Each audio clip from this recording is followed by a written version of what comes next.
Lihat. Kemana-mana kan udah jadi keliru. Lihat, saya di atas kursi. Saya dikatakan bertempat di atas kursi. Kenapa? Kursi ini makhluk, dia adalah benda, saya juga benda. Jisim, sesuatu yang menempati ruang. Jadi sesuatu yang bertempat itu adalah sesuatu yang menempati ruang, benar gak? Ya. Sesuatu yang tersusun dari bagian-bagian. Ini lihat handphone nih, handphone di atas buku tuh. Sama-sama sesuatu yang menempati ruang, ini menempati ruang. Karena itu saya bisa katakan handphone bertempat di atas buku, ya nggak? Ya. Karena dia itu sesuatu, karena dia jisim. Ini jisim, ini jisim.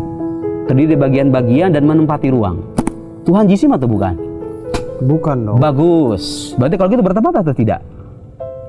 Bukan saya mas yang bilang begini. Ulama Ahlussunnah, saya belajar itu akidah selama bertahun-tahun, itu penjelasan para ulama. Kita mengetengahkan itu kepada orang-orang supaya orang paham bahwa Tuhan itu beda dengan makhluk-makhluknya. Makhluk memiliki kebutuhan kepada tempat. Saya duduk di atas kursi, bangun dari atas kursi, saya bertempat lagi di tempat yang lain. Saya bertempat di atas mobil, di atas jok mobil. Kemudian saya pulang ke rumah bertempat lagi. Tuhan nggak punya kebutuhan semacam itu. Betul, betul. Dan Tuhan tidak terbatas. Kalau tidak terbatas namanya bukan Tuhan gitu loh. Itu patung namanya. Kalau sudah terbatas, dan Allah Subhanahu wa Ta'ala tersucikan dari kebertempatan, keserupaan, keberwaktuan, dan segala hal yang menunjukkan penyerupaan. Kalau ada tek-tek agama yang zohirnya seolah-olah menunjukkan keserupaan, ulama punya dua cara. Satu, ayat-ayat itu ditakwil dengan makna lain yang masih tercakup oleh kata itu. Yadullah fawqa aydihim, diartikan oleh orang Indonesia, yad artinya tangan. Tangan Allah di atas tangan mereka. Masuk akal Tuhan punya tangan?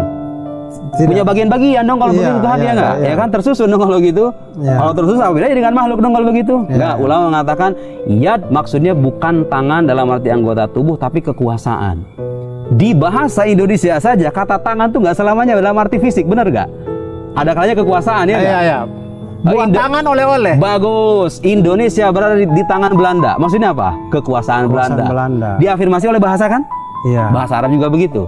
Ulama lain mengatakan ingin lebih selamat, Anda tidak perlu menentukan maknanya. Hanya Allah yang tahu maknanya. Tapi yang jelas makna zohirnya itu kita nafikan.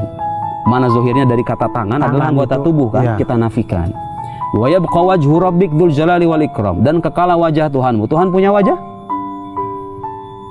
Wajah dalam arti anggota tubuh tidak. Terus makna apa ya? Maknanya apa? Wallahu alam. Wallahu alam. Kalau Anda ingin selamat, wallahu alam, tapi yang jelas makna zohirnya kita nafikan. Betul. Makna zohir dalam arti wajah dalam arti fisik. Ada sebagian aliran di lingkungan kita yang mengatakan Tuhan punya wajah, wajahnya tidak seperti wajah kita. Tuhan punya tangan, tangannya nggak seperti tangan kita. Tuhan duduk dan bertempat, duduknya nggak seperti kita. Sama-sama duduk itu, sama-sama punya tangan, sama-sama punya anggota tubuh dong. Lebih aman untuk sudah Allah alam aja ya. Bagus. Bener sih. Itu ajaran Ahlussunnah wal Jamaah, dua mazhab tadi. Menyerahkan mana sungguhnya saya nggak tahu. Allahu alam. Kok bisa begitu? Iya, kita ingin menyucikan Allah dengan sesuci mungkin. Dia beda dengan makhluk. Gak masuk akal Tuhan punya tangan, Tuhan punya kaki, Tuhan punya mata. Kemudian dia berpindah. Pikiran kita ini kan terbatas ya Ustadz ya. Kalau kita bisa memikirkan itu, memikirkan Tuhan, maksudnya wujud Tuhan, wujud Tuhan jadi terbatas dong. Iya. Makanya mending kalau alam aja. Kullu ma khatara bil balik fallahu bi khilafi dzalik.